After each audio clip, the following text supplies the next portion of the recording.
इन प्रश्नों में कुछ को हल करने के लिए सांख्यिकी यानी स्टैटिस्टिक्स की जरूरत होगी और ऐसे भी प्रश्न हैं जिसमें सांख्यिकी नहीं चाहिए। जिनमें सांख्यिकी चाहिए उन्हें कहेंगे स्टैटिस्टिकल क्वेश्चंस, सांख्यिकी प्रश्न, जिन पर मैं पीले रंग से गोला खींचूंगा। वैसे मैं चाहता हूं कि इस विषय में आप स्वयं सोचें, इनमें से प्रत्येक प्रश्न को आप पढ़ें और सोचें कि क्या इनके हल के लिए स्टैटिस्टिक्स जरूरी है या सांख्यिकी की जरूरत नहीं है।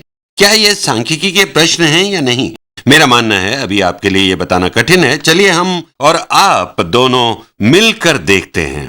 पहला प्रश्न है, आपकी उम्र कितनी है। यानी यहां किसी विशेष व्यक्ति की उम्र की बात हो रही है जिसका एक उत्तर है, मतलब इसका उत्तर ज्ञात करने के लिए किसी स्टैटिस्टिकल टूल की जरूरत नहीं है, तो यह सांख्यिकी प्रश्न नहीं है। उन लोगों की उम्र कितनी है जिन्होंने ये वीडियो देखी वर्ष 2013 में। अब इस प्रश्न को हम मान रहे हैं कि बहुत से लोगों ने ये वीडियो वर्ष 2013 में देखा होगा और वो समान उम्र के भी नहीं होंगे। उम्र में कुछ तो अंतर जरूर होगा ही। एक की उम्र 10 वर्ष होगी तो शायद दूसरे की 20 वर्ष रही होगी, कोई 15 वर्ष का भी हो सकता है। तो इसका आप क्या उत्तर देंगे? क्या सभी की उम्र बताएंगे? हमें बताना होगा कि आमतौर पर लोगों की उम्र क्या है।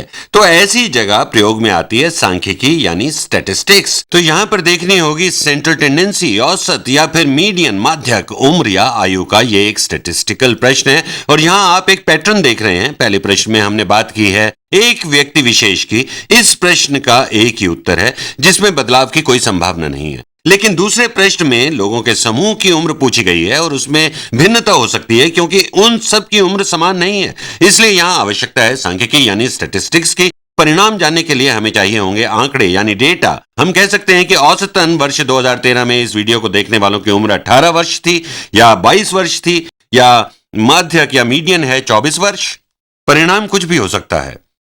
क्या डॉग्स कैट्स से तेज दौड़ते हैं?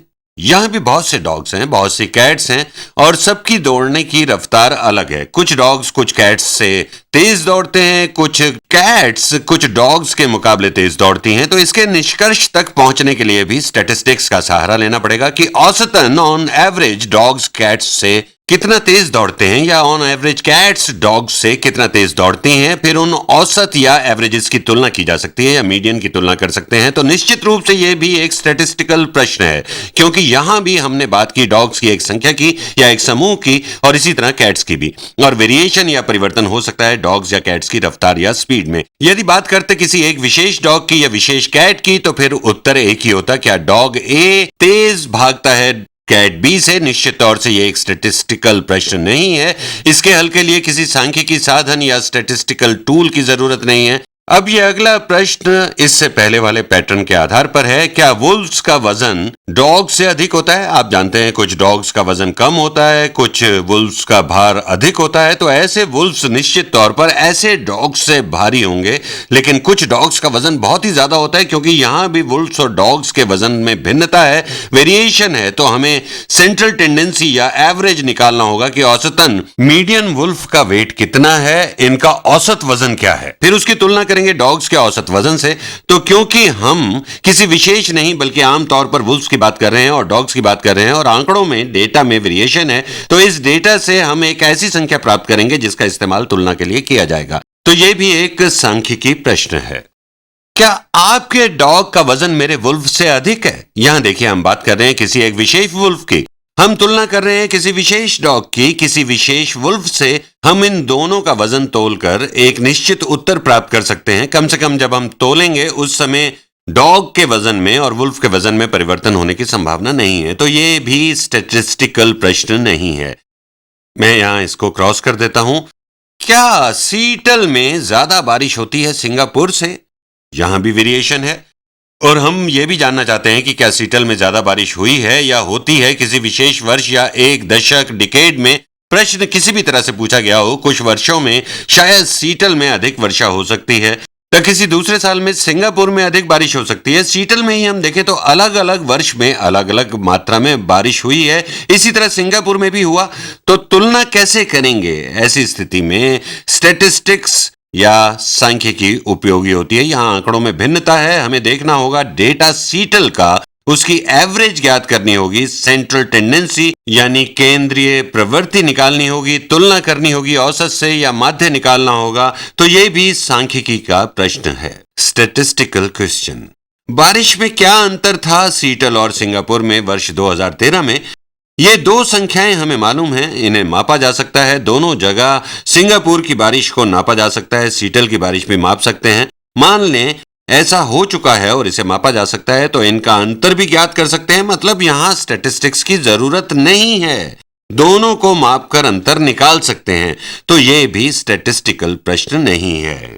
सामान्य तौर पर मैं कम गैस प्रयोग करूंगा 55 किलोमीटर प्रति घंटा की रफ्तार से तुलना में 70 किलोमीटर प्रति घंटा की रफ्तार से। ये लगता है स्टैटिस्टिकल है क्योंकि यह निर्भर करेगा परिस्थिति पर, यह निर्भर करेगा आपकी कार पर और किसी विशेष कार के लिए गैस की खपत में परिवर्तन या वेरिएशन हो सकता है। यह निर्भर करेगा कि आपने कब कार का तेल बदलवाया, हवा की रफ्तार कितनी है, सड़क की कंडीशन कैसी है, या फिर आप कार को कैसे चलाते हैं, बार बार मोड़ आ रहे हैं या आप सीधे ही चल रहे हैं। और यही स्थिति 70 किलोमीटर प्रति घंटे रफ्तार में भी देखनी होगी।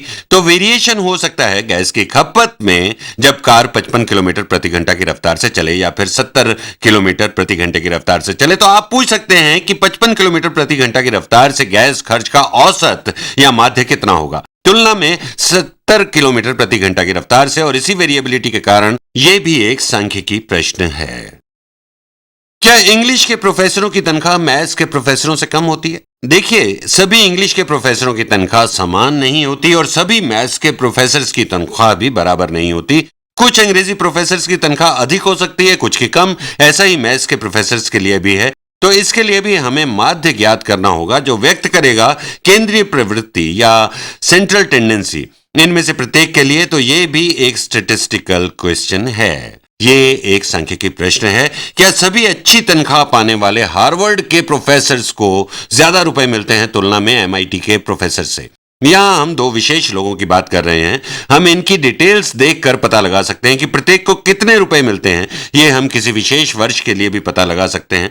चलिए मान लीजिए 2013 वर्ष के लिए यहां हमने वेरिएबिलिटी को कम कर दिया है जो वर्ष के बदलने से हो सकती है। ये थोड़ा ज्यादा स्पष्ट है अब। तो ये हो गया कि क्या सभी अच्छी तनख्वाह पाने वाले हार्वर्ड के प्रोफेसर्स को ज्यादा रुपए मिले तुलना में एमआईटी के प्रोफेसर से वर्ष 2013 में? तो ये डेटा निश्चित होगा, निरपेक्ष मान होगा प्रत्येक प्रोफेसर के लिए। हम सीधे जिनकी तुलना कर सकते हैं क्योंकि यहां बात है विशेष वर्ष में विशेष व्यक्तियों की।